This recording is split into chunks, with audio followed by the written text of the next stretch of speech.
오늘과 내일 저녁 이틀간에 걸쳐서 여러분과 함께 주님의 음성이 함께 귀를 기울여 보고자 합니다. 오늘 밤 저녁에는 나로 하여금 온전한 복음을 내가 품지 못하도록 하는 그 한 가지 장애물을 제거하고요. 내일 저녁에는 주님께서 정말로 우리에게 말씀해 주시기를 원하시는 그 엄중한 복음을 한번 살펴보는 그런 기회가 되었으면 좋겠습니다. 여러 가지 장애물들이 있겠지만 지금 우리 삶 속에 사실 가장 깊이 스며들어 있는 한 가지 장애물이 있다면 바로 나라는 장애물이 아닌가 생각이 됩니다. 주님을 신뢰하는 가정 가운데 복음에게 내 삶을 온전히 위탁하는 가운데 지금 어떠한 불신으로 인한 상처로 인한 지난날의 과거로 인한 아픔으로 인한 장애물들이 형성이 되어 있다는 것입니다. 따라서 주님 앞에 올인을 하고 싶어도 어딘가에서 내 자신을 던지지 못하는 그러한 내 삶을 발견하게 됩니다. 하지만 오늘 이 시간에는요, 우리 주님이 얼만큼 좋은 분이신지를 한번 살펴보도록 하겠습니다. 단 한 번도 나를 버리신 적이 없으신 분, 단 한 번도 나를 떠나신 적이 없으신 분, 여전히 나의 삶을 통치하시고 계신 분, 여전히 나와 함께 걷고 계신 분, 그분을 만나는 그러한 시간이 되었으면 좋겠습니다. 그분을 만나기 위해서 오늘 밤 살펴본 이 말씀을 함께 귀를 기울여 볼 때, 오늘 이 말씀이 우리에게 가장 먼저 선포하는 타협이 될 수 없는 한 가지 진리가 있습니다. 여호와는 나의 목자시니 내가 부족함이 없으리로다. 그리고 이것은 어떠한 신앙 고백이 아니에요. 시편 저자는 자신의 신앙 고백을 뛰어넘어서 이미 증명된 어떤 진리를 선포하고 있는 것입니다. 여호와는 나의 목자시니 내가 부족함이 없으리로다. 이 말씀을요, 다른 말로 바꿔보겠습니다. 주님이 정말로 내 삶의 목자가 되신다면 내 삶 속에는 부족함이 있을래야 있을 수가 없다는 뜻입니다. 다른 말로 표현을 해보겠습니다. 내 삶 속에 지금 어떠한 목마름이 감지가 되고요, 내 삶 속에 어떠한 부족함이 감지가 되고요, 내 삶 속에 어떠한 부분이 채워지지 않았다고 느껴지신다면 주님은 목자로서 내 삶 속에서 온전히 인정받고 계시지 않다는 뜻이에요. 뭐냐? 그분이 정말로 목자시라면 부족함이 없는 것이 당연하기 때문에, 부족함이 있으시다면 오늘 밤 하나님 앞에서 다시 한번 목자로 그분을 인정하시고 이제 그 목자와 함께 한 걸음을 내디디시는 복음을 위한 새로운 출발을 하시는 우리 한 분 한 분 되시기를 주님의 이름으로 축원합니다. 자, 그렇다면 목자 되신 그분께서 내 삶에 오셔서 어떠한 사역을 하시길래 내 삶 속에 부족함이 있을래야 있을 수가 없는지, 목자의 세 가지 사역을 오늘 이 본문 말씀에서 우리가 한번 살펴보도록 하겠습니다. 오늘 이 말씀이 우리가 알려주고 있는 목자 되신 그분의 세 가지 사역. 첫 번째, 인도하심. 두 번째, 함께하심. 세 번째, 채워주심. 인도하심, 함께하심, 채워주심. 이 세 가지를 한번 살펴보도록 하겠습니다. 그럼 목자의 첫 번째 사역 한번 따라하시면 되겠습니다. 인도하심. 여러분, 어떠한 강사의 이야기 오늘 재밌게 듣고 돌아가셔도요, 사실 아무런 소용 없습니다. 하지만 오늘 하나님 말씀이요, 우리가 너무나 잘 알고 있는 그런 시편 말씀이라 할지라도 오늘 다시 한번 내 가슴에 되새김질 되고 오늘 이 자리를 떠날 때 끊임없이 내 삶 속에 울려 퍼진다면 사실 오늘 이 시간은 정말 귀한 시간이 될 것입니다. 따라서 오늘 펼치신 말씀 마칠 때까지 덮지 마시고 우리 구절구절 하나님 말씀 살펴 내려가도록 하겠습니다. 가장 먼저 정말로 성경이 그렇게 이야기하고 있는지 아니면 다니엘 김 목사님께서 만들어낸 이야기인지 점검하고자 확인하고자 우리 내 가슴에 이 말씀을 되새기고자 읽어보도록 하겠습니다. 1절부터 3절까지 말씀 직접 읽겠습니다. 1절부터 3절까지 인도하심에 대해서 우리에게 알려주고 계신 하나님의 음성을 읽겠습니다. 시작.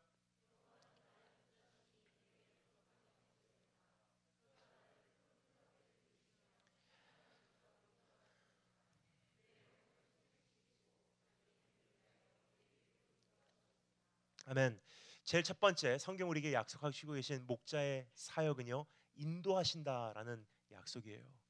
우리가 생각하는 인도하심과 그분께서 우리에게 약속하신 인도하심의 그림이 큰 차이가 있는 거로, 많은 경우 그분께서 우리를 인도하시고 계심에도 불구하고 우리는 그분을 발견하지 못할 때가 많이 있지 않나 생각이 됩니다.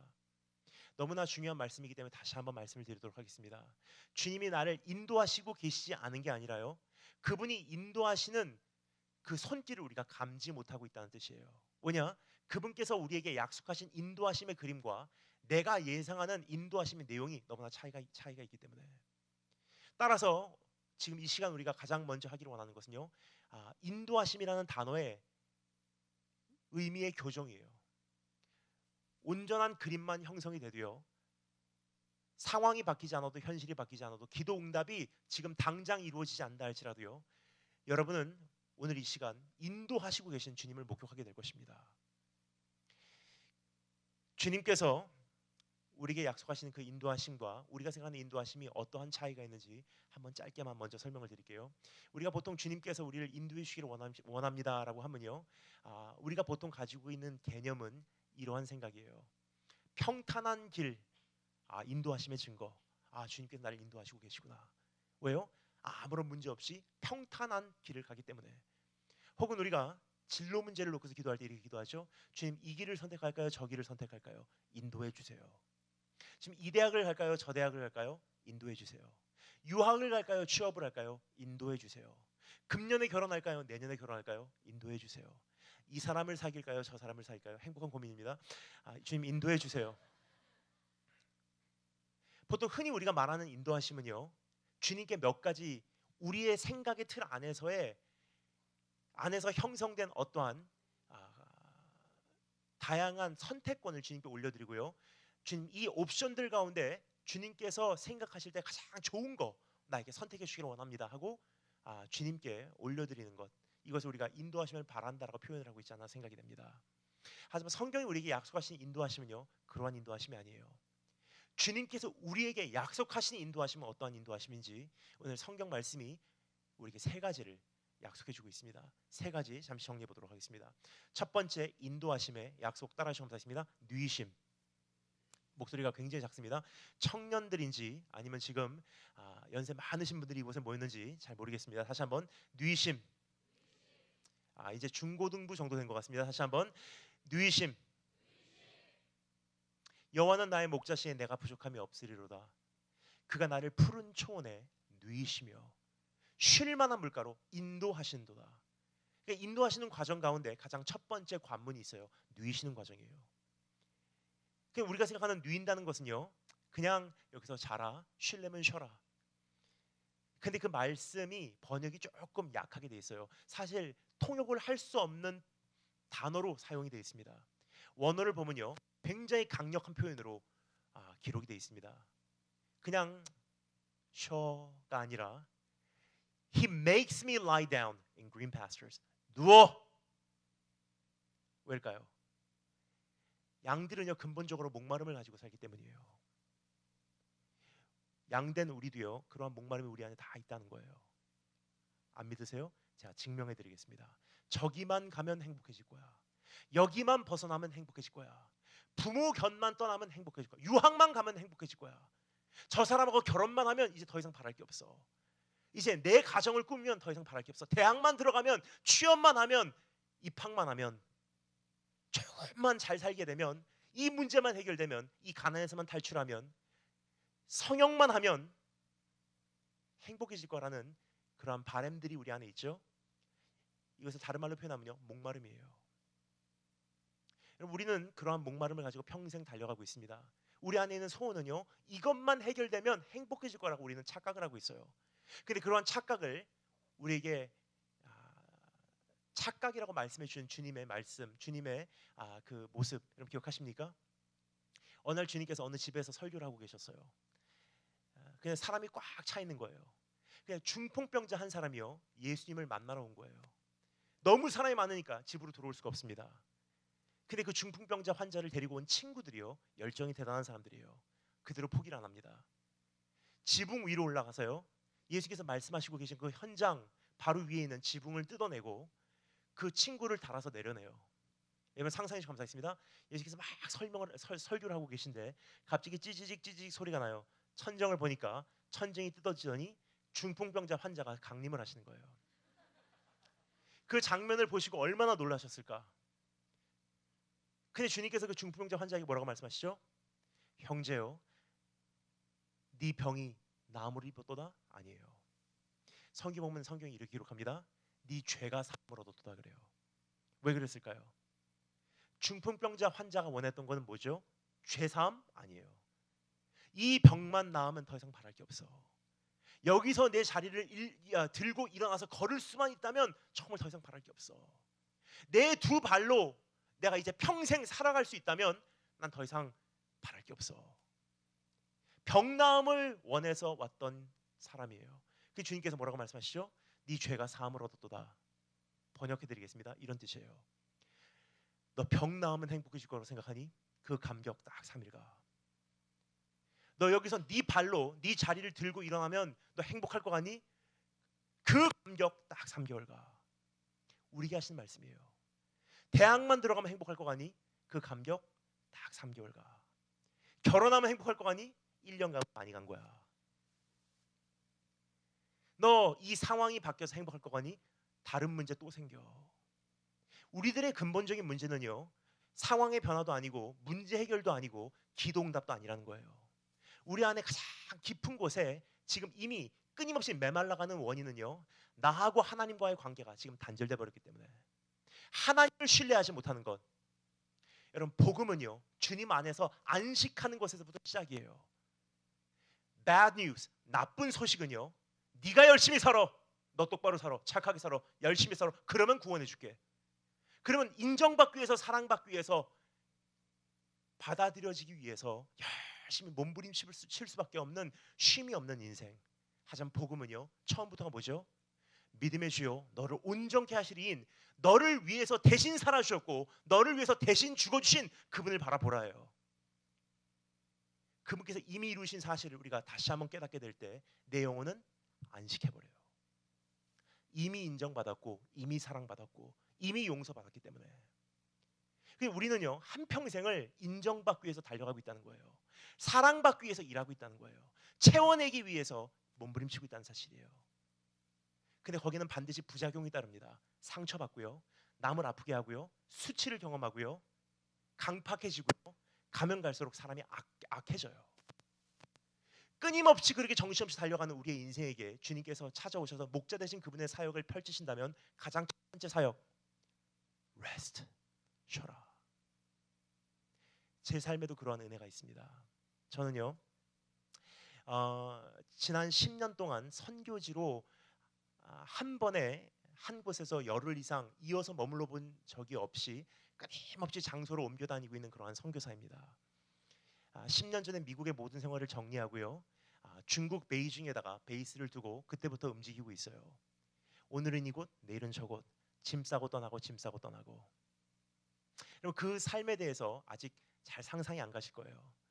제 삶에 대해서 짧게만 설명을 드리면서 여러분께 상상을 하실 수 있는 제가 도움을 드리도록 하겠습니다. 3일짜리, 3박 4일짜리 휴가 여행을 한번 생각해 주시면 감사하겠습니다.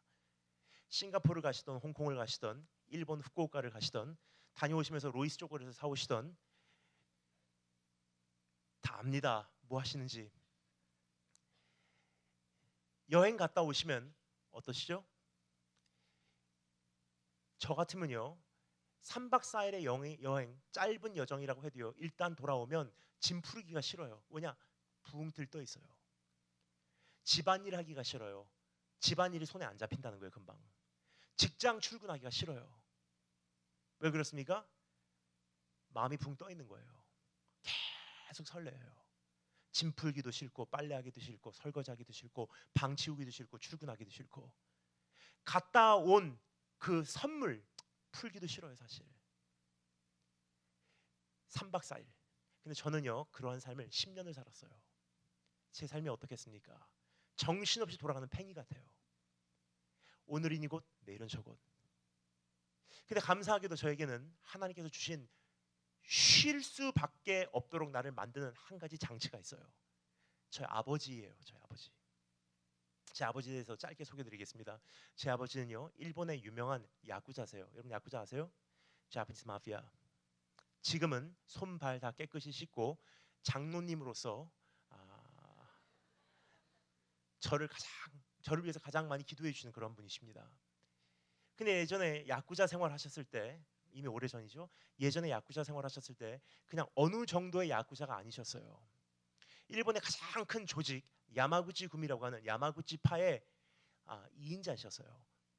제일 위에 오야붕 보스, 그 다음에 바로 밑에 있는 와카가시라 기둥이라는 넘버 2. 교토라는 지역을 담당하면서 오랫동안 야쿠자 생활하신 분이세요. 근데 여러분, 야쿠자는요, 싸움 잘한다고 진급하는 게 야쿠자가 아니에요. 야쿠자는요, 첫 번째는 사업할 수 있는 능력이 있어야 되고요, 두 번째는 자기 관리가 엄격한 사람이 진급을 하더라고요. 그러니까 저희 아버지께서 거기까지 진급하시기 위하여 여러분 얼만큼 자신의 관리가 엄격하신지 여러분 상상하십니까? 진짜 엄격하세요. 저는 지금까지요, 저희 아버지께서 낮잠을 주무시는 모습을 본 적이 없습니다. 그래서 저는 주일학교 때 선생님께서 저희에게 하나님에 대해서 말씀하실 때 그렇게 이해가 어렵지 않았어요. 우리 여호와 하나님께서는 주무시지 아니하시고 졸지도 아니하신 분이시다. 우리 아버지 같은 분이시고 굉장히 이해가 빨랐어요. 그런 분이세요. 지금도 엄격하게 자신의 관리를 하신 분이세요. 새벽 5시 반에서 6시면요 시계 없이도 그냥 눈 뜨세요. 보통 사람들은요 뒤척입니다. 이쪽으로 누웠다 저쪽으로 누웠다 5분 더 자자. 저희 아버지는요 아무리 피곤하셔도 딱 눈이 반 정도만 떠지면요 정신이 들든 안 들든 일단 자리에서 일어나세요. 자동적으로 몸이 움직이신대요. 나오셔서 정신 들도록 냉수 2컵 드시고 커피 끓이시고 신문 펼치시고 NHK 뉴스 켜세요. 딱 끝날 때쯤 되시면 커피 한 잔 드시면서 1시간 기도하시고 말씀 1시간 읽으시고 어머니를 위해서 아침 식사 만드시고 어머니 깨우시고 산책 나가세요. 산책 끝나고 돌아오시면 빵 한 조각에 사과 한 조각 더 이상 안 드세요. 그리고 점심시간 되시면 또 1시간 기도하시고 또 1시간 말씀 읽으시고 점심 식사도 딱 밥 한 공기예요. 그리고 오후까지도 또 혼자 시간을 보내시다가 5시 반 이후로는요 아무것도 안 드세요. 엄격하게 지켜내시는 분. 근데 그것이 아버지 대에서 끝나면 되는데요 저에게 그것을 그대로 전수를 하세요. 전 지금까지 기억이 납니다. 학교 끝나고 집에 돌아오면요 얼마나 나른하고 피곤하겠습니까? 특별히 한겨울에 아버지께서 저를 고등학교를 마치고 돌아오는 그 길목에서 픽업을 해주세요. 역전에서 픽업을 받으면요 따뜻한 아버지 자동차 올라타는 순간 졸음이 쏟아져요. 딱 올라타면요 졸고 있는 거예요. 그 보통 아버지 같으면 그래 자라, 집에 가서 어차피 숙제해야 되니까 자야지. 저희 아버지는 그런 분이 아니세요. 자동차 안에서 졸고 있잖아요. 그럼 저를 깨우세요. 여기로 일어나, 정신 바짝 차려. 남자는 그렇게 졸면 안 돼. 정신 바짝 차리고 갑니다. 저희 집은요 자동차에서 의자가 90도 이상 째껴지잖아요. 큰일 나요. 최근까지 저희 집은 소파가 없습니다. 다 나무 의자예요. 새벽 6시에 전화 걸려와요. 아버지 일어나시면 저도 일어나는 거예요. 아무리 쉬는 날도 자고 있으면 전화 걸려옵니다. 그럼 전화 받는 방법이 있어요. 무릎 꿇고 앉아서 자는 목소리가 아니고 한참 깨 있었던 목소리를 받아야 돼요. 새벽에 저에게 전화를 하셔도 돼요. 전 자신 있는 것은요 절대로 저는 자는 목소리로 전화를 받지 않습니다. 하이 원스 하이 하이 하이가 길었다가 죽을 뻔했어요. 하이 했다가 시간 관계상 다 말씀드리지 않겠습니다. 하지만 굉장히 엄격하신 분이세요. 근데 그것이요 연세가 많이 드셔도요 아들이 많이 이제는 성장을 해도요 그 아버지의 원래 그 모습은 안 변하시는 것 같아요. 사역지를 이곳저곳 옮겨다니며 정신없이 사역하다가 돌아오잖아요. 그럼 집에서는 저는 사실 쉬고 싶습니다. 한국에 오면 부모님이 계신 그 부모님 댁을 전 숙소로 삼고 있어요. 그럼 가방 펼쳐놓고 옷도 안 꺼내고 싶어요. 얼마나 마음이 붕 뜨겠습니까?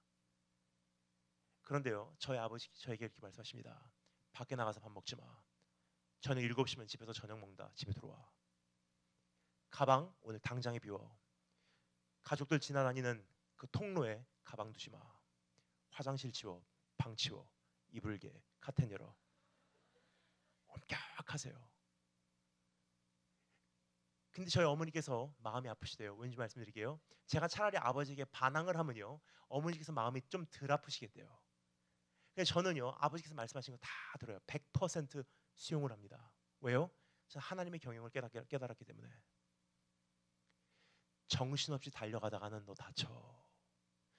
설 줄 모르고 달려가다가는 너 이대로는 큰일 나. 하나님께서 저에게 주신 한 가지 장치가 있어요. 아버지라는 장치. 정신없는 팽이같이 돌다가 딱 정기적으로 한국에 들어오면 쉬어야 돼요. 여러분, 정말 좋은 자동차는요, 과속만 나는 게 자동차가 아니에요. 진짜 좋은 자동차는요, 브레이크 장치가 잘 돼 있다는 거예요. 하나님께서 정말로 사랑하신다면요, 이대로 가서는 큰일 나니까 단번에 남들 대학 입학하는데 나는 재수, 삼수, 사수하고 있어요. 남들은 아무런 문제 없이 유학 가는데 왠지 모르게 내 인생에는 계속 브레이크가 걸려. 남들은 다 잘 돼가는 것 같은데 이상하게 나는 가장 중요할 때 부모님 교통사고, 아버지 사업 힘들어져요. 학비 없어요. 일해야 돼요. 내 인생 늦춰지는 것 같아요. 답답해요. 하나님께서 내 인생을 계속 방해하시는 것 같아요.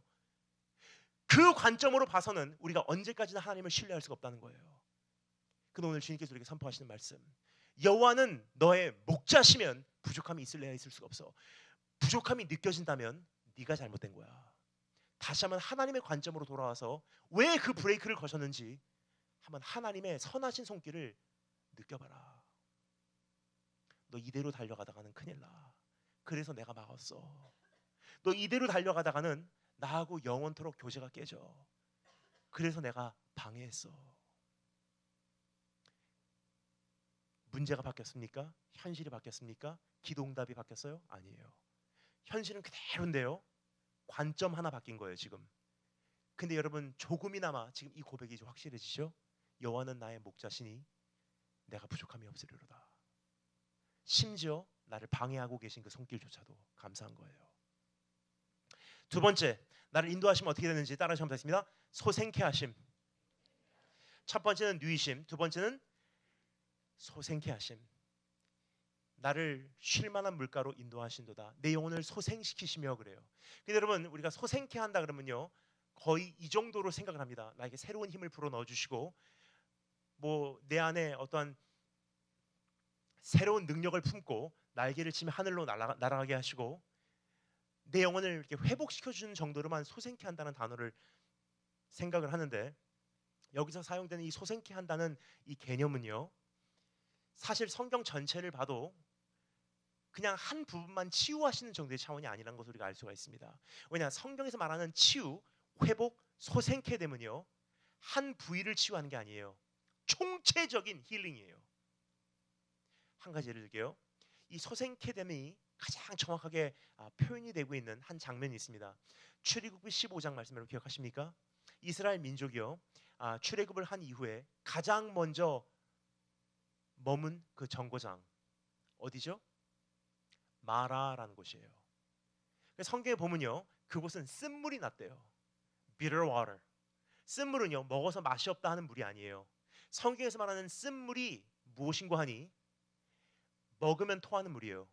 그 물의 질이요, 그 수질이 고칼슘, 고마그네슘. 마시면 토하고 마시면 토하고 마시면 토하는 물.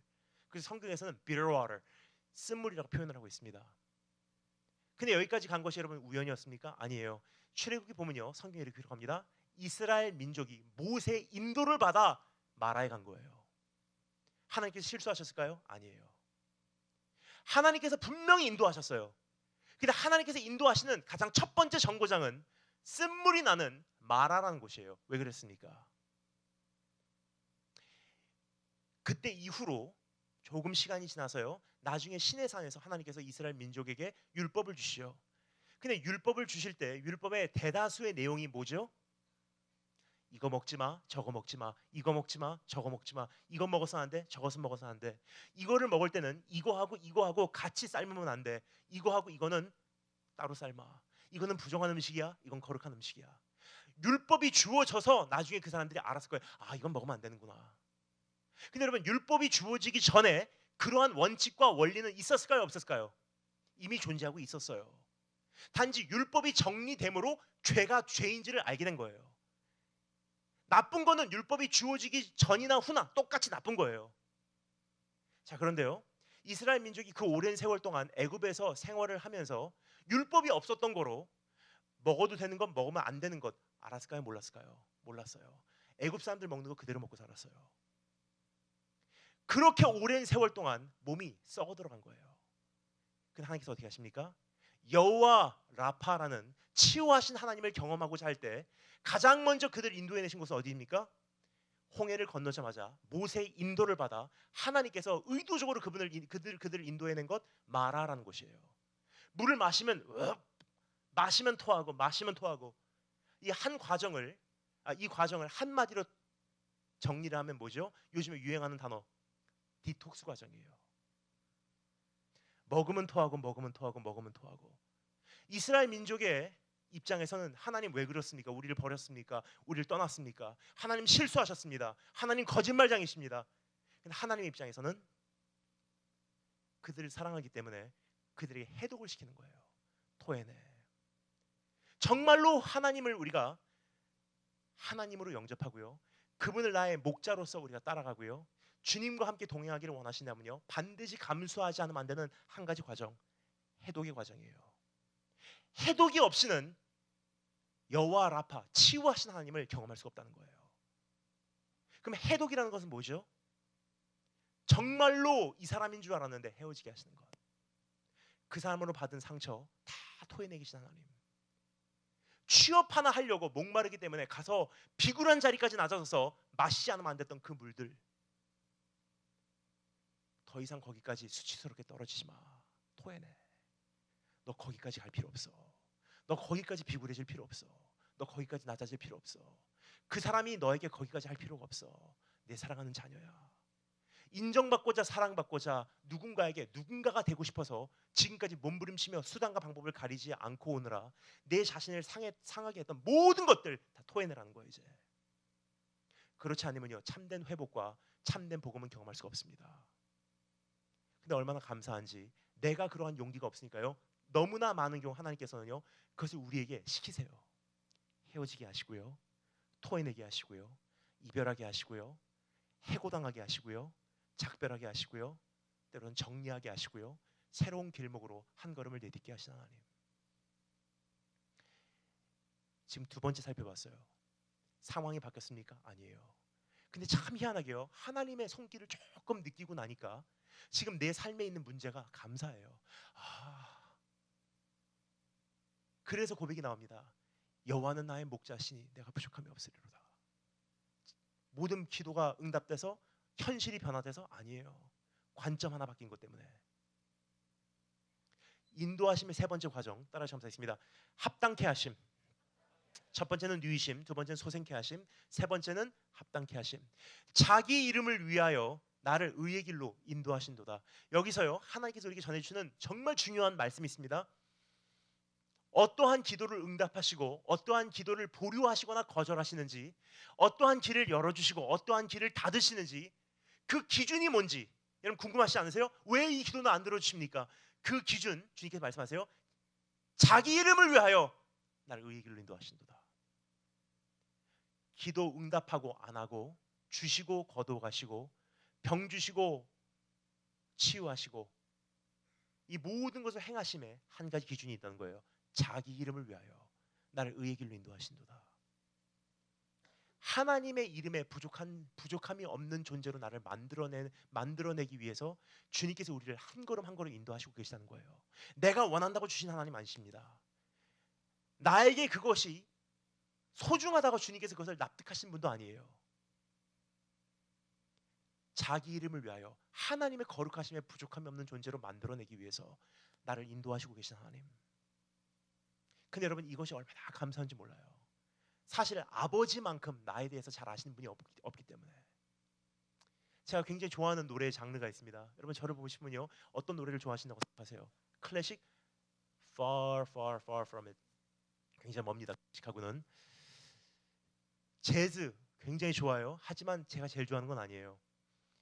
우울해지기 때문입니다. 제일 좋아하는 장르가 두 가지 있어요. 아마 상상도 못할 것입니다. 근데 죄송해요, 만약에 실망을 하신다면. 제가 제일 좋아하는 그 음악의 장르 두 가지. 첫 번째, 트로트. 트로트는요, 제가 굉장히 좋아하는 이유가 있어요. 가사가 굉장히 깨끗해요. 많은 트로트 곡들이 최근에 불려지는 가요보다도요 굉장히 가사가 순수한 곡이 많습니다. 그렇다고 지금 오늘부터 당장 트로트를 들으시라고 권해드린 건 아니에요. 근데 저는 트로트를 들으면서도 주님께 고백을 해요. 왜냐, 세상 사람들이 입술로 불러온 주님을 향한 노래들이 굉장히 많거든요. 예를 들까요? 세상 사람들이 입술로 불리워진 소명이라는 노래. 정말 이 불타오르는 소명. 땅까지 가겠습니다. 어디든지 가겠습니다. 뭐죠? 무조건이라는 노래가 있어요. 다른 사람들이 나를 불러준다면 한참을 생각해 보겠지만 당신이 나를 불러준다면 무조건이야. 대서양을 건너 태평양을 건너 뭐 당신이 나를 불러주자면 바다 끝이라도 나는 괜찮소 부르잖아요. 너무 궁금해하시기 때문에 또 한 곡만 말씀드리고 그 다음을 말씀드릴게요. 세상 사람들이 입술로 불러오진 그 어디나 하늘나라. 주님 주 예수와 동행하니 그 어디나 하늘나라. 주님 한 분만이면 내가 만족하겠습니다. 님과 함께. 저 높은 빌딩 뭐 잘났다고 멋있다고 의시되지만 사랑하는 님과 함께라면 나는 좋아. 참 기가 막힌 곡들이 있어요. 그것을 우리 교회에서는 뭐라고 찬양하죠? 주 예수와 동행하니 초막이나 궁궐이나 그 어디나 하늘나라. 참 비싼 곡들 많습니다, 여러분. 그래서 저는 그 혼자서 운전할 때 트로트를 가끔 들어요. 아멘 하면서. 근데 제가 좋아하는 또 하나의 노래 장르가 있습니다. 컨트리 뮤직이에요. 컨트리는요, 제가 사관학교를 다닌 그 4년간의 시간이 미국의 가장 남부 쪽에 있었던 거로 제 10년 가장 깊은 가운데 꼽힌 노래의 장르예요. 컨트리. 여러분 컨트리라 그래서요 그렇게 다 촌스러운 거 아니에요? 당당당당당 그거 아닙니다. 굉장히 세련된 컨트리 많아요. 그중에 한 곡만 제가 소개시켜드릴게요.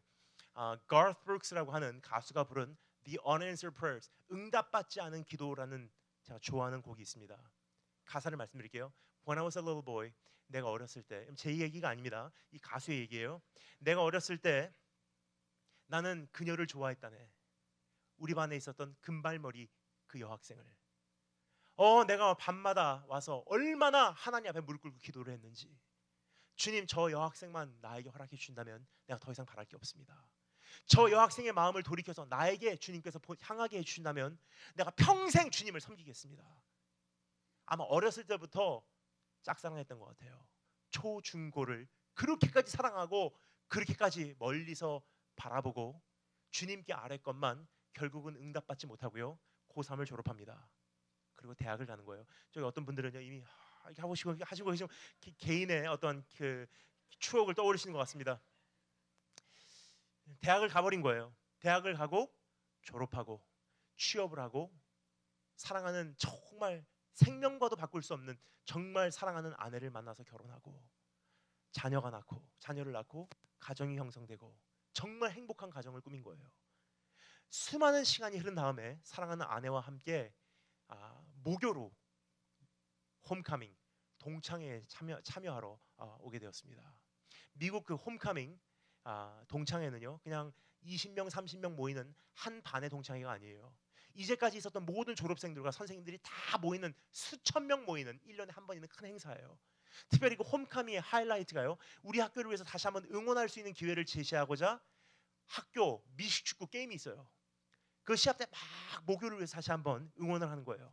딱 끝나면 그 스타디움 운동장 바로 밖에서 바베큐 파티. 아마 그때였던 것 같아요. 사랑하는 아내와 함께 그 바베큐 파티를 이렇게 다니면서 이제 사람들에게 소개하고 그 모교 캠퍼스를 소개했을 거예요. 저기가 내 수학실이었었어. 저기가 내 과학실이었었어. 저기 우리 교장 선생님 가신다. 연세가 많이 드셨네. 아마 소개를 했을 거예요. 한참을 그렇게 거닐고 있는데 저기 보니까 그 금발머리 여학생이 눈에 띄는 거예요. 정말 오랜만에 본 그 여자. 노래 가사가 이렇습니다. 딱 손을 잡고요. 그 순간 그 여자를 보는 순간 자신의 아내를 봤대요. 그 여자를 봅니다. 자신의 아내를 봐요. 그 여자를 봅니다. 그리고 노래 가사가 이렇게 돼요. Some of God's greatest gifts are unanswered prayers. 하나님께서 우리에게 주시는 최고의 선물 중 하나는 기도 응답을 거절하시는 거라네. 그때 응답을 하셨더라면요 지금의 아내 못 만난 거예요. 우리는요 오늘이라는 인생을 스냅샷으로만 단편만 보기 때문에 하나님을 원망을 해요. 근데 하나님은 위에서부터 보시는 분이시기 때문에 짧아서는 우리의 80평생 되는 인생, 길어서는 영원이라는 시간의 기준으로 우리의 삶을 판단해 보시기에 사랑하시기 때문에 안 주실 때가 너무나 많다는 거예요. 여러분, 우리 하나님 얼마나 좋으신 분이신지 여러분 아십니까? 최근에 제 함께 사역하는 어느 형제가 아들을 낳아서요, 딱 2년째, 지금 2살 생일 파티를 했어요. 근데 이 어린 아이가요, 말은 잘 못해도 한마디는 잘하더라고요. 전 어린 아이를 그렇게 많이 안 좋아합니다. 예쁜 애는 좋아하고요, 저를 좋아하는 애들은 제가 굉장히 좋아해요. 근데 그래도 함께 오랫동안 사역을 해온 사랑하는 형제의 아들인 거로 제가 유심히 그냥 관찰하고 있었어요. 저는 어린 아이들을 어떻게 다뤄야 되는지 모릅니다. 가만히 그냥 신기해서 보고 있었어요. 근데 그 아이가 말을 하더라고요. 아빠에게 이렇게 얘기해요. 반탄꼬. 그러니까 아빠가요, 알아들어요. 알아듣고 데일밴드 한 상자를 가방에서 꺼내서 주더라고요. 그 아이가 데일밴드 한 상자를 열더니 반창고를 가지고 얼굴에다 막 붙이기 시작합니다. 전 이 애가 좀 이상한가 가만히 보고 있었어요. 막 얼굴에 붙이기 시작해. 반창고. 이게 뭐가? 근데 아빠는 아는 거예요. 일어나더니 갑자기 손을 이마에다 대요. 열이 있네. 나중에 알고 보니까 폐렴이에요. 독감이에요. 여러 가지가 복합적으로 다 겹쳤어요. 집에 가는 길에 토하고 곧바로 병원으로 뛰어갔대요. 근데 그 아이는요, 아픈 건 아는데 자기가 어디 아픈지를 몰라요. 그러니까 아픈 거는 아니까 아빠에게 말해요. 반창고. 그럼 아빠가 반창고를 붙이라고 줘요. 그럼 붙이면서 아빠는 아는 거예요. 아, 얘가 다른 데가 아프구나. 병원에 가니까 진단이 나와요. 폐렴. 저는 그것을 보면서요, 사실 눈물이 나왔어요. 왜냐면요, 하나님 말씀 한 구절이 생각이 났기 때문이에요. 우리가 마땅히 아를 바를 모르나 나를 도우신 성령님께서는 말할 수 없는 탄식으로 우리를 위해서 간구하시나니. 마땅히 아를 바를 모른다는 것은요, 어떻게 기도해야 될지 모른다는 뜻이 아니에요. 기도를 잘 못한다는 뜻이 아닙니다. 교회에 다닌 지 얼마 안 돼서 내가 세련된 말로 유창하게 기도를 못한다는 뜻이 아니에요. 내가 마땅히 아를 바를 모른다는 것은요, 내가 내 자신을 온전하게 진단하지를 못한다는 뜻이에요. 사실은 내 안에 깊은 곳에서는 주님을 향한 목마름, 주님과의 깨진 교제를 향한 공허함이 경험이 되는데, 내가 왠지 모르는 그 공허함을 겪다 보니까 나는 내 자신을 진단할 수가 없으니까 저 여자만 사귀면 내가 행복할 것 같습니다. 뭐죠? 반창고.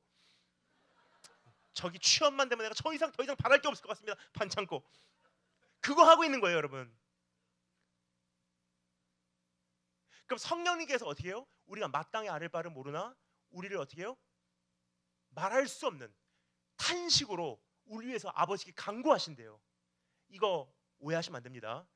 우리 위해서 말할 수 없는 탄식으로 중보하신다는 것은요, 우리가 아버지께 올려드렸던 그 기도를요, 아버지께 가서 끊임없이 귀찮게 반복한다는 뜻이 아니에요. 예를 들어서 하나님, 정말 내 여자친구가 필요합니다. 그럼 성령님께서 그래 알겠어, 아버지께 전해드릴게 갖고 아버지 여자친구가 필요하다 그러잖아요. 그 뜻이 아니에요. 말할 수 없는 탄식으로 마땅히 아랠 바를 모르는 우리들을 위해서 중보하신다는 것은요, 이런 뜻이에요. 지금 말씀드린 이 로마서 8장 그 전에 나오는 모든 말씀들이요, 이제부터 이 말 장래의 영광에 대한 말씀들입니다. 즉 언젠가는 우리가 영광스럽게 된다는 거예요. 언젠가는 주님과 같이 영화스럽게 된다는 거예요. 언젠가는 우리가 아버지의 형상으로 바뀐다는 거예요.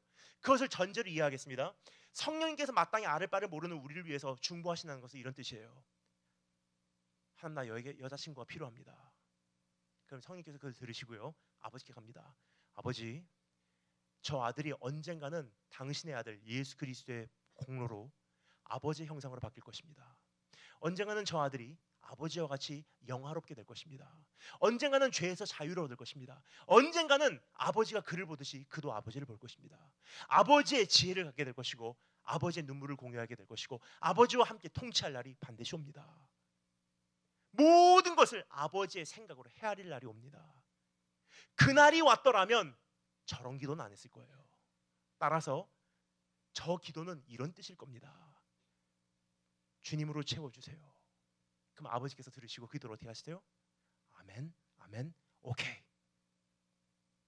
즉 하나님께서는 우리 기도를요 100% 응답하시는 분이세요. 하지만 하나님께서 응답하시는 기도는 내 버전의 기도가 응답되는 것이 아니라 내 기도를 가지고 성령님의 버전으로 성화시킨 기도가 응답되고 있다는 거예요. 따라서 우리는요 내 기도의 렌즈를 통해서 하나님을 보면요 원망할 내용이 굉장히 많습니다. 왜 안 주셨습니까? 왜 부모님 데리고 가셨습니까? 왜 사업 망하게 하셨습니까? 왜 유학의 길을 막았습니까? 왜 우리 가정에서 그 이 지독한 가난이 떠나지 않게 하십니까? 난 마음껏 날아오르고 싶은데 왜 내 동생에게는 이러한 장애를 주셔서 내가 돌보지 않으면 안 되게 하십니까? 왜 우리 부모님 이혼하게 하셨습니까? 왜 내 발목을 잡습니까? 굉장히 하나님께 원망할 내용들이 많아요. 그런데요 하나님의 관점에서 보면요 사랑하기에 줄 수밖에 없었어. 여러분 오늘 상황이 바뀐 거 아니에요. 현실이 변화된 거 아닙니다. 기도 응답이 이루어진 거 아니에요. 오늘 이 예배당에 들어오기 1시간 전이나 지금이나 사실 바뀐 게 없습니다. 하지만 한 가지 바뀌었어요. 하나님에 대한 이해가 조금 바뀌었어요. 그리고 우리 안에 지금 새롭게 형성되는 한 가지 고백이 있어요. 여호와는 나의 목자시면 내가 부족함이 없으리로다. 첫 번째 인도하심, 두 번째 따라 점사했습니다. 함께하심. 다 같이 4절 말씀 읽겠습니다. 4절 다 같이 한 목소리로 읽겠습니다. 시작.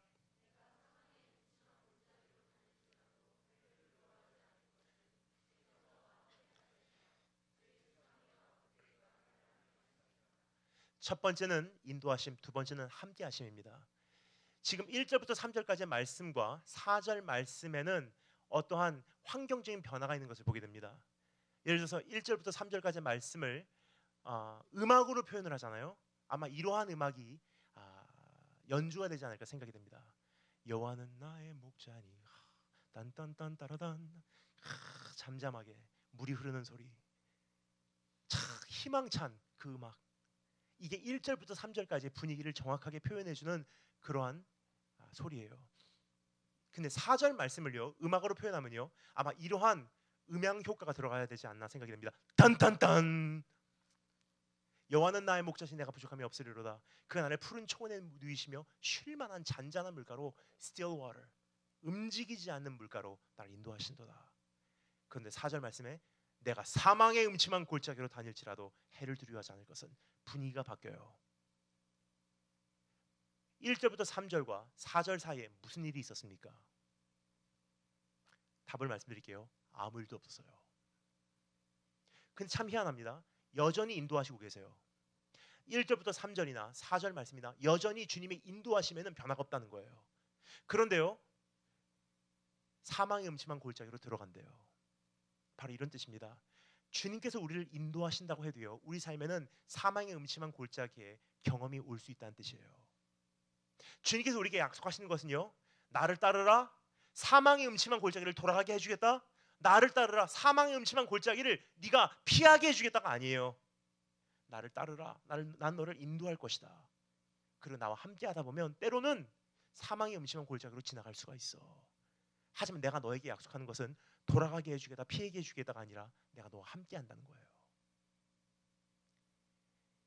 얼마나 좋으신 분이신지 솔직한 분이세요. 우리 하나님에 대해서 크게 오해를 하고 있는 것이 있습니다. 주님 왜 이 고난을 주셨습니까? 주님께서 우리에게 약속하신 것은요 고난을 돌아가거나 피해가게 해준다는 약속이 아니에요. 고난 가운데 함께 하시겠다는 약속을 하셨어요. 불같은 시험을 지날지라도 풀무 가운데로 지날지라도 내가 너와 함께 할 것이다. 안 믿어지세요? 사실상 있었던 사건이에요. 여러분 기억하십니까? 다니엘의 세 친구 제 친구 말고도 다니엘의 세 친구 영석이와 철수와 영덕이 말고 다니엘의 세 친구 사드락 메삭 아벳느고 끝까지 우상숭배에 동참하지 않아서요 왕이요 이 세 명을 불 가운데로 던져 넣습니다. 풀무불 가운데 던져짐을 당했어요. 근데 분명히 세 사람을 던졌는데요 한참 있다가 왕이 와갖고 보니까 참 희한해요. 네 번째 사람이 그들과 함께 거닐고 있는 거예요. 그 네 번째 사람의 형상을 가만히 보니까 신의 아들과 같이 보였대요. 그것은 왕의 입장에선 그렇게 보이겠죠. 하지만 우리는 그 네 번째 사람이 누군지 알아요. 누구죠? 예수 그리스도. 그래서 이사야 선지자가 뭐라고 정리를 하죠? 너희가 물 가운데로 지날지라도 물이 너를 침몰치 못할 것이며 불 가운데로 지날지라도 불이 너를 사르지 못할 것이다. 내가 너와 함께한다. 주님 우리와 함께 하시는 분이세요. 근데 한 가지 안타까운 것이 있습니다. 지금 우리가 맞이하는 상황이 어떤 상황? 사망의 음침한 골짜기예요. 음침하다는 단어를요, 제가 다시 한번 번역을 하겠습니다. 여기서 말하는 음침하다는 것은요, 그냥 좀 기분이 이상한 골짜기란 뜻이 아니에요. 여기서 말하는 음침하다는 단어는요, 바로 이런 뜻이에요.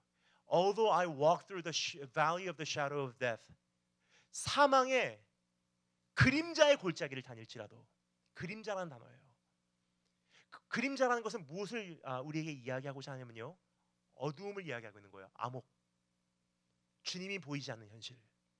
너무나 고난이 짙어서, 너무나 아픔이 커서, 너무나 나에게는 그 통증이 심해서 주님이 보이지 않을 때가 있다는 거예요.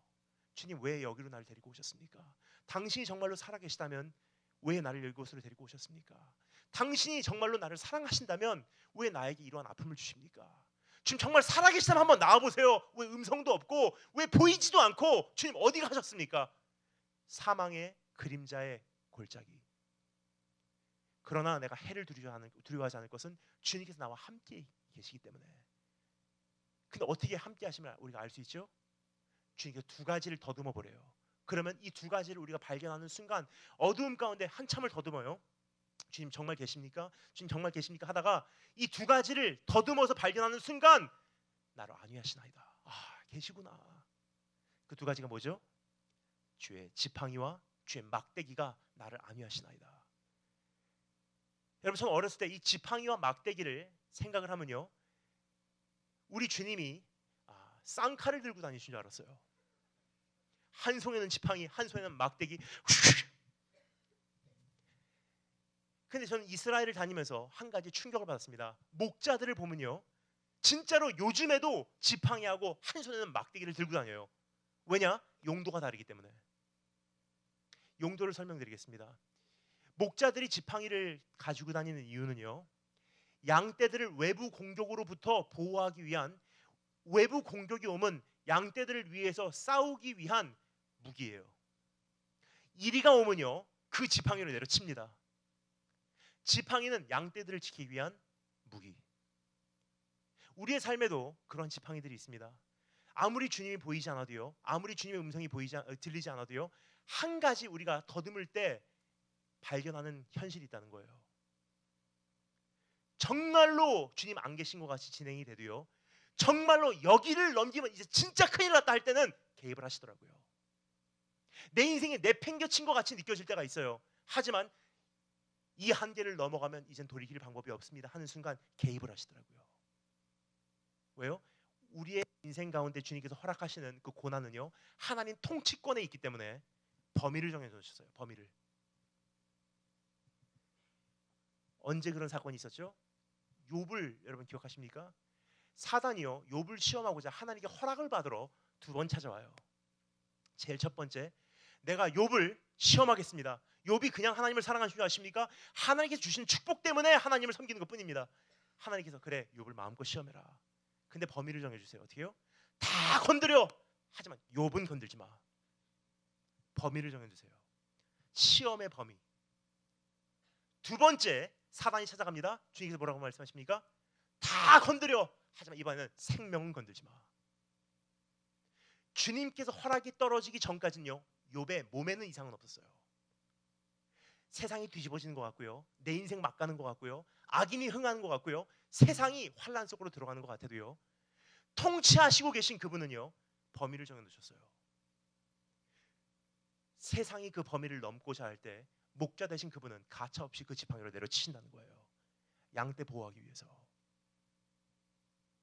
막 가는 인생 없습니다. 주님 안에 붙들리면요, 돌이킬 수 있는 인생이에요. 끝난 게임 없습니다. 주님 안에 붙들려 있으면요, 회복이 가능하다는 뜻이에요. 두 번째, 어두움 가운데 그 그림자 안에서 우리가 살펴볼 수 있는 두 번째 뭐죠? 막대기. 목자는 막대기를 갖고 다녀요. 그 용도가 무엇을 위한 것이냐면 지팡이는 외부 공격으로부터 양떼를 보호하기 위해서 목자가 사용하는 무기이지만 막대기는요, 양떼들이 자해를 할 때, 잘못된 길로 가고 잘못된 물을 핥아 마실 때 목자들이 양떼들을 때리기 위해서 준비한 것이 막대기예요. 먹지 마! 가지 마! 근데 얼마나 감사한지 목자가 지팡이하고 한 손에 있는 막대기를 헷갈리지 않아요. 목자가 잠깐 헷갈려서요, 지팡이로 막대기 먹지 마! 때리면요 양떼들은 산산조각 나버립니다. 그래서 하나님께서 뭐라고 말씀하시죠? 감당할 수 있는 시험 외에는 허락지 않으신대요. 그것도 조차 감당치 못하면요 피할 길을 허락해 주신대요. 이게 하나님의 은혜예요. 원수를 내려칠 때는 지팡이, 하지만 양떼를 칠 때는 막대기예요. 먹지 마. 근데 여러분, 신약에 오면요 히브리서 저자가 이것을 이렇게 정확하게 정리합니다. 이런 뜻이에요. 하나님께서 사랑하는 이들마다 채찍질하나니 채찍질하지 않는 자는 사생자요 하나님의 아들이 아니니라. 여러분, 정말로 사랑받고 있다면요 한 가지를 보면 내가 사랑받고 있구나 알 수 있어요. 나쁜 짓 하면 걸리는 거, 잘못하면 맞는 거, 죄지면 경책받는 거. 그것이 비록 부모님의 입술을 통해서든 목사님의 입술을 통해서든 주의 종들의 입술을 통해서든 설교자의 입술을 통해서든 내 삶의 어떤 조그만 실수와 그 결과를 따라서든 주님께서 주님의 백성들에게 말씀하신다는 거예요. 조그만 죄를 짓고 대가를 치르게 하시고, 아파서 하나님 두 번 더 죄 짓지 않겠습니다. 이번만 살려주시다면 내가 정말 바로 살게요. 그 고백을 작심 삼일씩 하면서 반복을 한다 한들 주님께서는 주님의 자녀들을 채찍질 하신다는 거예요. 나의 기준에서는요 채찍은 나를 사랑하시지 않는다는 것. 하지만 하나님의 기준에서는요 채찍은요 내가 너와 함께한다, 내가 너와 함께한다, 내가 너와 함께한다. 채찍의 흉터가 있습니까? 임마누엘의 증거예요. 내 삶 속에 채찍을 맞은 흉터가 없다면요 내가 정말로 예수 그리스도를 영접했는지 고민해 봐야 될 때라는 것입니다. 제가 어렸을 때 어머니께 전 많이 맞고 자랐어요. 그래서 여러분, 저는요 어린 아이들은 때려서 키워야 된다고 생각하는 사람입니다. 요즘 아이들 보면요 안 맞고 자라서 많이 막 나가는 아이들이 있어요. 제가 때려주고 싶지만 목사로서 그럴 수가 없기 때문에 부모님에게 제가 간절히 부탁을 드립니다. 성경에서 말합니다. 자녀들을 위해서 채찍을 아끼지 말래요. 왜냐면요 채찍을 그냥 채찍질로 감성으로 인해서 하는 채찍질은요 사실 자녀를 망가뜨려요. 하지만 정말로 사랑으로 경책하고 온전한 복음으로 밸런스가 맞춰진 은혜와 엄격함이 아름다운 하모니로 나타날 때는요 최고의 교훈이에요. 제가 어렸을 때 기억해요. 저희 집에 한 가지 그 룰이 있었어요. 경고했건만 오랫동안 참으셨음에도 불구하고 정말로 끝까지 제가 하지 말라는 거 하잖아요. 어머니께서 그때는 회초리를 드세요. 회초리를 드시면요 그 한 가지 룰이 그때부터 집행이 됩니다. 그 한 가지 룰이 뭐냐 하면요 회초리를 드실 때까지 오래 걸리죠. 한번 회초리를 드시면 부러져야지 끝나는 거예요. 그래서 회초리건 막대기건 관계없어요. 두께에 관계없이 드실 때까지가 오래 걸리죠. 한번 드신 이상 부러져야지 끝나는 거예요. 근데 어머니께서 저에게 권면을 하세요. 하지마, 참으시고, 하지마, 참으시고. 근데 어느 날 진짜로 회초리를 드시기로 작정을 하십니다. 회초리. 가끔 회초리가 그 주변에 없으면요 제 이모들을 부르세요. 누구야 회초리 갖고 와. 그 이모들이 회초리를 갖고 오는데 제 이모들이 저에게 원한이 있으신지 아니면 상황 판단 능력이 없으신지 굉장히 두꺼운 걸 갖다 주세요. 어머니께서 그것을 보시고요 한숨을 쉬세요. 왜냐면요 법은 지켜야 돼요. 룰은 네가 끝까지 하면 회초리 드는 날 부러져야지 끝난다는 거예요. 근데 이 회초리가 부러지면요 아들이 죽게 생겼어요. 한숨을 쉬고 가만히 고민을 하세요. 제가 조마조마하면서 어머니 얼굴 표정을 사실 읽고 있습니다. 지금 많이 망설이고 계시구나. 그래서 저는 어머니에 대해서 I know her better. 제가 어머니에 대해서 사실 좀 더 잘 알고 있어요. 우리 어머니는 하시는 분이세요. 왜냐? 말씀을 하신 이상 책임을 지시는 분이세요. 근데 은혜가 있으세요. 굉장히 지혜롭게 하세요. 왜냐? 부러져야지 끝나는 거예요. 그 말은 굽히지 않습니다. 어머니의 말씀에 권위가 있기 때문에. 하지만 부러지면은 아들이 죽게 생겼어요. 그럼 어떻게 하시냐? 이렇게 하세요. 한 대 내려치세요. 하지 말라 그랬지? 푸시! 때리시고 또 소리를 지르면서 바닥을 치세요. 하지 말라 그랬잖아. 한 대 때리고 한 대 바닥을 치고 한 대 때리고 한 대 바닥을 쳐서 부러뜨리세요.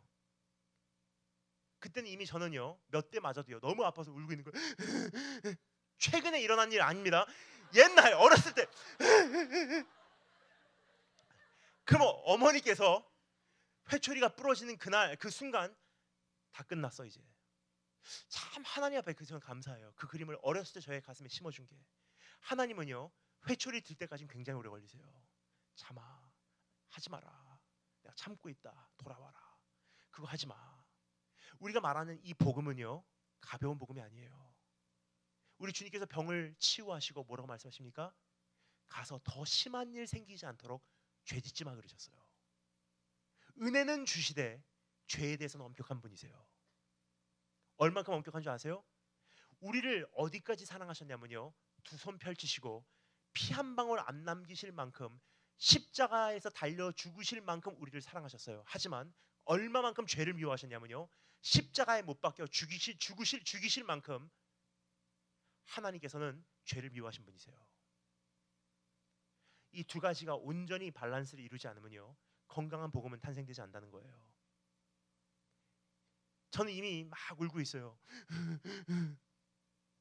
그 어머니께서 회초리가 부러지는 순간 이제 끝났어. 하나님도 그러세요. 정말로 오래 걸려서 나중에 정말 참던 끝에 회초리를 잡으면요 사실 그때부터 누구도 방해를 못해요. 하나님께서 잡으신 그 회초리 부러질 때까지 누구도 방해 못합니다. 정하신 길이 다 차기까지, 정하신 분량의 눈물이 다 차기까지 회초리 들기 전에 돌아오라는 거예요. 근데 여러분 드시면요 누구도 방해 못합니다. 다 성취될 때까지 주님께서 하신 다음에 마지막 분량의 눈물 한 방울이 흘려지면 이제 끝났어. 그때부터는 나의 삶을 바꾸시는 하나님이세요. 제가 막 울고 있는데 어머니께서 회초리 부러지는 순간 이제 끝났어. 일로 와. 저 울면서 어머니께 무릎 꿇고 나갑니다. 저기 물어보세요. 너 어디가 아파? 그럼 전 얘기해요. 여기가 아파요. 여기가 아파요. 여기가 아파요. 그 어머니께서 약을 꺼내서 제 연고를 발라주세요. 연고를 바르신 다음에 그때부터 이제 교육이 시작되는 거예요. 엄마는 어디가 아파? 엄마는 마음이 아파요. 그 다음 질문이 더 대박이에요. 누가 더 아파? 엄마가 더 아파요. 우리 기도하자. 함께 무릎 꿇고 기도해요. 먼저 저보고 기도하래요. 엄마를 위해서. 그리고 엄마가 아들을 위해서 기도한대요. 하나님, 내 다리에 있는 아픔은 금방 사라지지만 엄마의 마음에 있는 상처는 오래갑니다. 엄마, 빨리 그 상처 치유해 주시고 내가 두 번 다시 똑같은 죄 반복지 않게 해주세요. 예수님 이름으로 기도합니다. 아멘. 한번 어머니께서 저를 위해서 기도해 주세요. 못난 부모의 인격으로 혹시나 하나님께서 주신 귀한 자녀에게 함부로 회초리 들었다면 용서하시고, 하지만 정말 하나님의 마음으로 양심껏 들은 회초리라면 하나님께서 사용하여 주시사 오늘 부모의 회초리가 부러졌습니다. 따라서 이제는 하나님의 회초리는 이 아들을 향해서 평생 들려지지 않아도 되도록 오늘 이 아들을 축복시기 원합니다. 예수님으로 기도합니다. 아멘 하면 끝남은 거예요. 얼마나 그 말할 수 없는 기쁨이 찾아오던지. 그 회초리의 감격을 아십니까 여러분? 저는요 하나님의 채찍에 감격을 알아요. 제 삶을 가만히 묵상해 보잖아요. 하나님께 받았던 흉터들이 아직도 있습니다. 생각하면 아찔아찔해요. 사실 지금도 맞았던 순간순간들이었기 때문에. 근데 다시 돌아가서요 그걸 피할 수 있는 이제 옵션들이 있어요. 아 그때 이렇게 하면 이렇게 피할 수 있겠구나. 근데 저는요 지금 돌아가도 그 채찍을 또 선택할 거예요. 왜냐면 그거 없었으면요 오늘이 없기 때문에. 주님 함께 계십니까? 함께 계세요. 내가 생각했던 그런 임재의 형태로는 우리가 그분을 확인하지 못할 수도 있지만 그분께서 약속하신 지팡이와 막대기의 형태로는 언제나 우리 삶 속에서 발견이 가능하다는 뜻이에요. 여호와는 나의 목자시니 내가 부족함이 없으리로다. 인도하시고 함께하시고. 마지막 세 번째 따라서 한번 하겠습니다. 채워주심. 우리 마지막으로 5, 6절 한 목소리 읽겠습니다. 5절 6절 한 목소리로 읽겠습니다. 시작.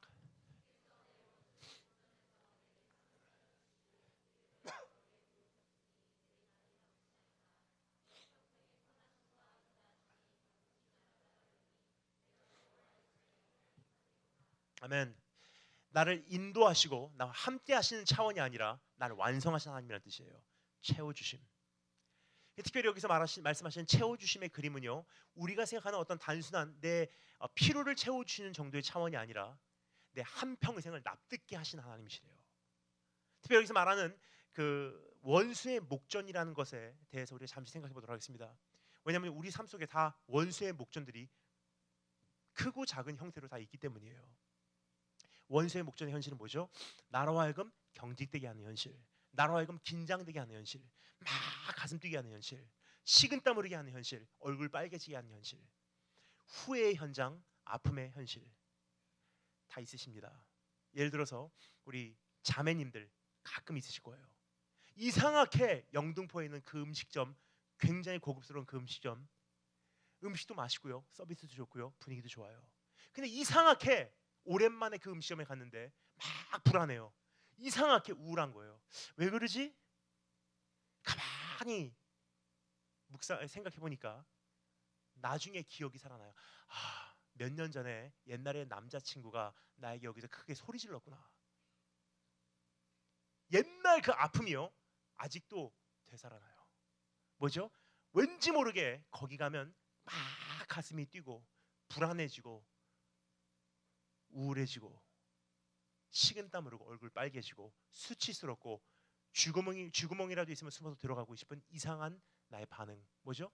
원수의 목전의 현실입니다.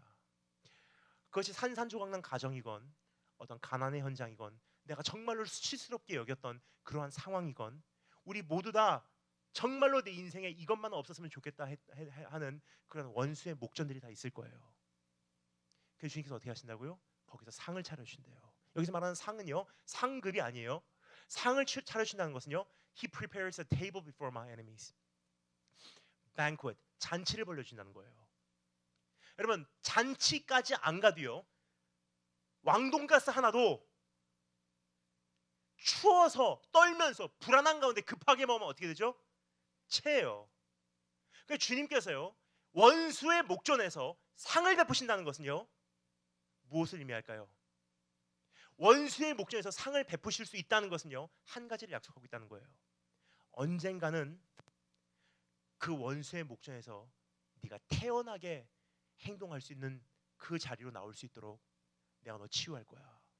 내가 너에게 갚을 거야. 그 아픔 지워줄 거야. 너 상처 없애줄 거야. 그 눈물 닦아줄 거야. 네가 인생에 납득이 가게 해줄 거야. 네 삶을 채워줄 거야. 내 원수의 목전에서 내게 상을 베푸사 기름으로 내 머리에 바르셨으니, 기름으로 내 머리 바른다는 것은요, 너는 내 거란 뜻이에요. 내 잔이 넘치나이다. 내 잔이 넘친다는 것을 한마디로 요약하겠습니다. 중동 지역에서 잔이라는 것은 한 가지 의미예요. 운명의 잔이에요. 따라서 예수님께서 뭐라고 말씀하시죠? 이 잔을 내게서 옮기시옵소서라는 것은요, 십자가라는 운명을 가지고 내가 이 땅에 왔지만 웬만하면 이 십자가의 잔이 나에게서 지나가기를 원합니다라는 뜻이에요. 왜냐? 중동 지역은요, 물 한 방울이 없어서 광야에서 목말라 죽을 수 있는 생사를 가려내는 것이 잔 하나에 달려있는 거로, 중동 지역에서 잔이라 그러면요, 운명을 이야기하는 거예요. 내 잔이 넘친다는 것은 무슨 뜻일까요? 내 원수의 목전에서 내가 태연하게 행할 수 있도록 그 오래 썩어버린 그 상처를 치유해 주시고, 내 눈물 닦아주시고, 내 아픈 부분 만져주시고, 나를 높여주시고, 기름 발라주시고, 너는 내 거라고 말씀해 주심으로 내 운명에서 내가 선포할 수 있는 한마디 고백, 하나님, 난 주님 때문에 충만합니다. 주님이 내 인생을 채우셨습니다. 주님이 내 인생을 완벽하게 하셨습니다. 주님께서 내 인생을 납득해 하셨습니다. 여기까지가 주님께서 우리에게 말씀하시는 세 가지 약속이에요. 목자의 세 가지 사역, 인도하시고 함께하시고 채워주시고. 이제 느끼십니까? 정말 그것이 사실이라면 우리가 한 가지 고백이 우리에게 남겨져 있어요. 주님의 인자하심과 주의 선하심이 정녕 나를 따르니 나는 여호와의 집에 영원히 거하겠습니다. 내가 주님 품을 떠나서 어디로 가겠습니까? 여러분, 이것이 우리의 고백되기를 주님으로 축원합니다. 아직 목소리가 작은 이유가 한 가지가 있습니다. 사실 내 마음 안에는요, 정말로 그분께서 나를 거기까지 사랑해 주실까라는 어떠한 불신이 있어요. 근데 한 가지 제가 그것을 믿을 수 있는 말씀을 드리고 오늘 이 시간 설교를 마치도록 하겠습니다. 2000년 전에 있었던 한 사건이에요. 기억하십니까? 오늘 시편 23편이 선포된 이후로 수백 년이 흘러온 후에 한 사람이 이 땅에 오셔서 이렇게 선포하십니다. 모든 선지자들의 글과 모든 시편과 모든 율법은 나를 위해서 쓰여진 거야. 무엇이냐면요, 시편 23편의 주인공이 바로 나야. 그러면서 그분께서 나중에 뭐라고 말씀하시죠? 나는 선한 목자라. 싹꾼들은 이리 때가 오는 것을 보면 양떼들 버리고 도망가겠지만, 하지만 나는 양떼들을 위해서 내 생명을 기꺼이 내려놓겠으니 나는 양떼들에게 풍성한 삶을 주러 왔다. 십자가 위에서 나를 끝까지 버리지 않으신 그분, 내 삶 속에서 비록 그분이 때로는 감지되지 않다 할지라도요, 나를 버리셨겠습니까?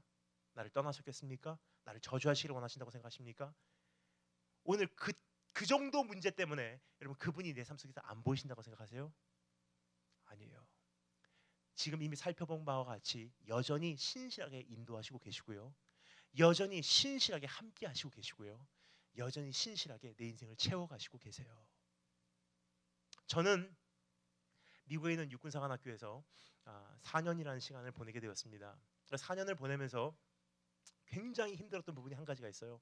사관학교 하면 훈련이 힘들겠구나 생각을 하시는데요, 제 개인적으로 가장 힘들었던 부분은 외로움과의 씨름이었어요.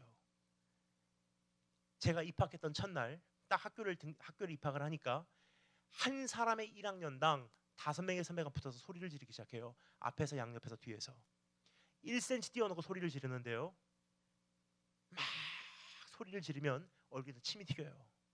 그럼 뒤에서 바가지로 물을 갖고 와서요, 머리에다 끼얹어요. 저는 그대로 차렷자세로 서 있는 거예요. 그럼 뒤에서 물이 뚝뚝뚝 떨어지겠죠, 차가운 물이. 그럼 뒤에서 어떤 선배가 와서 손가락으로 제 등을 긁어요. 그러면서 등을 때리고 소리를 질러요. 들려오는 첫 마디, 저를 향한 입학식의 웰컴 메시지예요. You dirty chink, go back to your country. 이 더러운 중국 놈아, 내 나라로 돌아가라. 160년 동안의 역사가 있는 이 학교에서 너 같은 동양 놈을 용납할 수가 없어. 좋은 말 할 때 네 발로 이 학교에서 나가지 않으면 네가 네 발로 자진해서 나갈 때까지 밤마다 네 방을 찾아갈 거야. 이게 저를 향한 입학식이었습니다. 근데 이분들이요, 정말로 약속을 신실하게 지키세요. 자려고 누워 있잖아요. 새벽 3시면요 방문을 차고 들어와요. 2층 침대에서 자다가 깜짝 놀라서 내려오려고 하는 순간 저를 자꾸 떨어뜨려요. 동! 그럼 발로 밟습니다. 그리고 그때부터 푸시업을 시켜요. Sir 1, Sir, Sir 2, Sir, Sir 3, Sir. 80개까지 가요. Sir 80, Sir 하고 두두들 떨리면요 일어나라 그래요. 그리고 옷장에 매달려서 턱걸이에요. 그때부터는 Sir 1, Sir, Sir 2, Sir, Sir 3, Sir 하면 장교칼을 뽑아요. 네가 어디까지 하나 보자.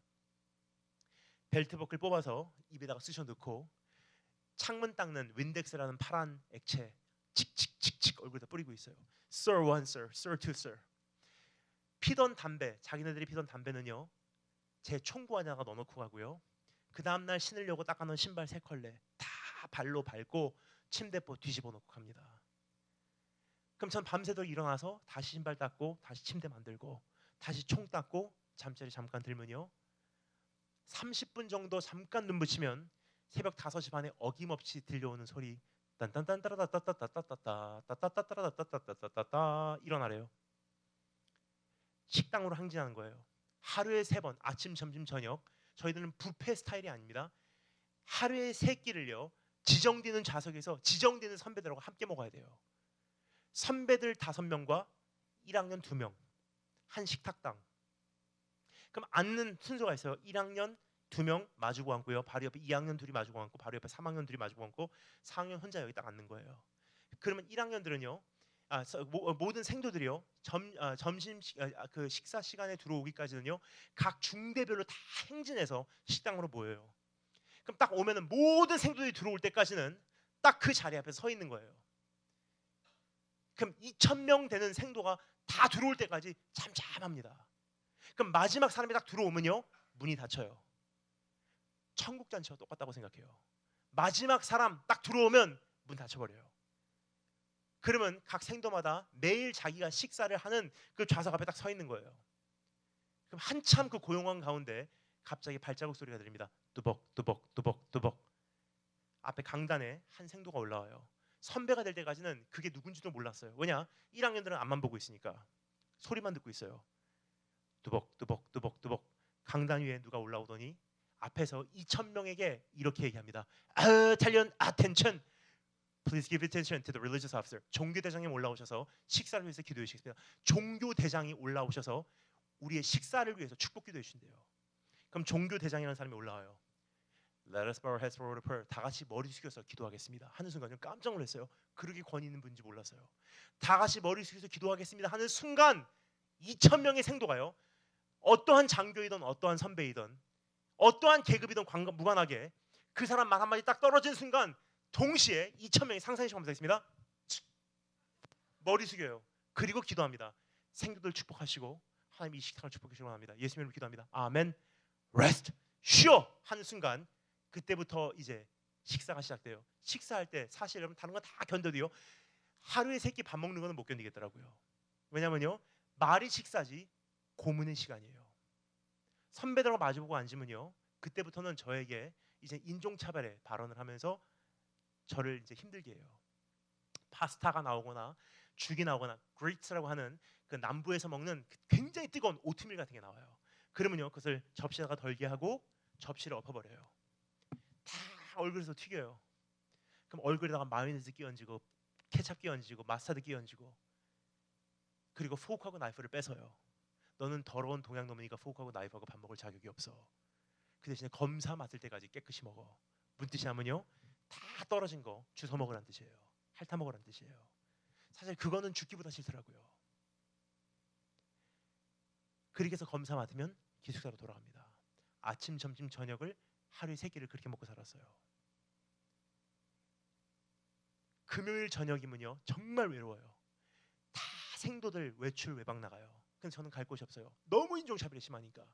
그럼 금요일 날 저녁부터 금, 토, 일 혼자 방에서 제가 하는 포즈가 있어요. 견딜 수 있는 방법이 이거밖에 없더라고요. 양손으로 책상을 꽉 잡아요. 가만히 있잖아요. 여러분 진짜 외로워 보신 분들은요 이 마음 아십니다. 외로우면요 진짜 외롭다가 아니에요. 진짜 외롭잖아요. 외로움의 어떤 한계를 넘기잖아요. 소리가 들려요. 소리가 외로움의 소리라고 저는 부르고 있어요. 그 소리를 가만히 있으면요 전기 같은 소리가 돼요. 정신 돌 것 같아요. 책상 부들 가만히 부들부들 떨면요 눈물이 툭툭툭툭.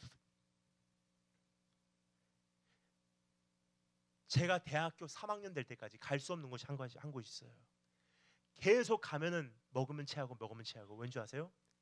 1학년 때 너무나 힘들었기 때문에 대학교 3학년 생도 3학년 때까지는요 식당이 저에게는 원수의 목전이었어요. 가면 경직되고 힘들고 3학년 생도가 돼서도 잘못 먹으면 얹혀버리는 거예요. 근데 너무 힘들었기 때문에 참 하나님 기가 막히세요. 제가 4학년이 될 때 하나님께 저에게 맡겨진 직분 2,000명의 생도가 다 식당으로 들어와요. 다 각자 지정되는 자리에 서 있어요. 다 앞에 보고 있습니다. 뚜벅뚜벅뚜벅뚜벅. Italian attention. Please give attention to the religious officer. 종교 대장님 올라오셔서 식사를 위해서 기도해 주시겠습니다. 제가 올라가요. 올라가서 얘기합니다. Let us bow our heads for a prayer. 다 같이 머리 숙여서 기도하겠습니다. 하면은 2,000명 생도와 거기는 모든 장교들이요 머리 숙여요. 그들에게 축복 기도해 주고 예수님으로 기도합니다. 아멘. 제 기도로 이제 식사가 시작돼요. 만약에 그 경험이 없었다면요 저는 식당 정말 싫었을 거예요. 억울하고 힘들고 눈물 나고 쓰라리기만 했던 그 삶의 현장들, 언제까지도 흐를 거라고 생각했던 그 눈물, 절대로 치유받지 않을 거라고 생각했던 그 상처 기가 막히게 치유하시더라고요. 내 원수의 목전에서 내게 상을 베푸사 기름으로 내 머리에 바르셨으니 내 잔이 넘치나이다.